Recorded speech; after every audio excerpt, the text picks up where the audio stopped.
പ്രധാനമന്ത്രി ഇന്ന് രാജ്യത്തോട് പറഞ്ഞ കാര്യങ്ങളെ നമുക്കിങ്ങനെ ഉപസംഹരിക്കാം. ഓപ്പറേഷൻ സിന്ദൂർ വൻ വിജയമാണ്. രാജ്യത്തിനു വേണ്ടി സൈന്യത്തിന് സല്യൂട്ട്. വിജയം രാജ്യത്തെ സ്ത്രീകൾക്ക് സമർപ്പിക്കുന്നു. അമ്മമാർക്കും സഹോദരിമാർക്കും പെൺകുട്ടികൾക്കുമായി സമർപ്പിക്കുന്നു. ഓപ്പറേഷൻ സിന്ദൂർ വെറുമൊരു പേരല്ല, അത് രാജ്യത്തിൻ്റെ വികാരമാണ്. ഓപ്പറേഷൻ സിന്ദൂർ ഭീകരതയ്ക്കെതിരായ പോരാട്ടത്തിൻ്റെ പുതിയ ദിശയാണ്. ഇന്ത്യക്കെതിരെ ആക്രമണമുണ്ടായാൽ കനത്ത തിരിച്ചടി നൽകും.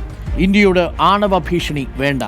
ഭീകരതയും ചർച്ചയും ഒരുമിച്ച് നടക്കില്ല എന്ന് പറയുന്നതോടുകൂടി ഒരു രാഷ്ട്രീയ നയതന്ത്ര ചർച്ചകൾക്കുള്ള സാധ്യത അടുത്തുണ്ടാവില്ലെന്നുറപ്പായി. ഭീകരതയും വ്യാപാരവും ഒരുമിച്ച് പോകില്ല എന്ന് പറഞ്ഞതോടുകൂടി ഇന്ത്യ പാകിസ്ഥാനുമിൽ ഏർപ്പെടുത്തിയിരിക്കുന്ന സാമ്പത്തിക ഉപരോധം തുടരുമെന്നും ഉറപ്പായി.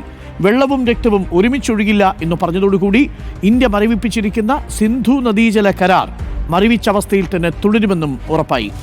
പാകിസ്ഥാനുമായി ചർച്ചയെന്നാൽ രണ്ടു കാര്യത്തിലാണ്. ഒന്ന്, ഭീകരവാദത്തിൽ, അത് DGMO തല ചർച്ചയായിരിക്കും. രണ്ടാമത്തത്, പാക് ഒക്കുപ്പൈഡ് കാശ്മീരിനെ കുറിച്ച് ചർച്ചയാകാമെന്ന് പറയുന്നതിലൂടെ പാകിസ്ഥാന് ക്ലിയർ ആയിട്ടുള്ളൊരു സന്ദേശം നൽകുന്നു. പാകിസ്ഥാൻ ഇന്ത്യൻ DGMനെയാണ് വിളിച്ചത്. വെടിനിർത്തലിന് അപേക്ഷിച്ചു എന്ന് പറഞ്ഞതോടുകൂടി അമേരിക്കയുടെ മധ്യസ്ഥതാവാദവും തള്ളുകയാണ് പ്രധാനമന്ത്രി. ഇന്ത്യ തകർത്തത് ഭീകരതയുടെ യൂണിവേഴ്സിറ്റിയാണ് എന്ന് പറയുന്നു. ഇത് ചെറിയൊരു വിരാമമാണ് എന്ന് പറയുമ്പോൾ അതൊരു പൂർണ്ണ വിരാമമല്ല. അതായത് ഓപ്പറേഷൻ സിന്ദൂർ ഒരു അൺഫിനിഷ്ഡ് മിലിറ്ററി ആക്ഷനാണ് എന്നാണ് പറയുന്നത്. അതായത് തുടർന്നേക്കാം, പൂർണ്ണമായും പിന്മാറി എന്ന് കരുതരുത്. ഇന്ത്യയുടെ നിലപാട് ലോകത്തിനും ബോധ്യപ്പെട്ടു എന്ന് പ്രധാനമന്ത്രി പറയുന്നു.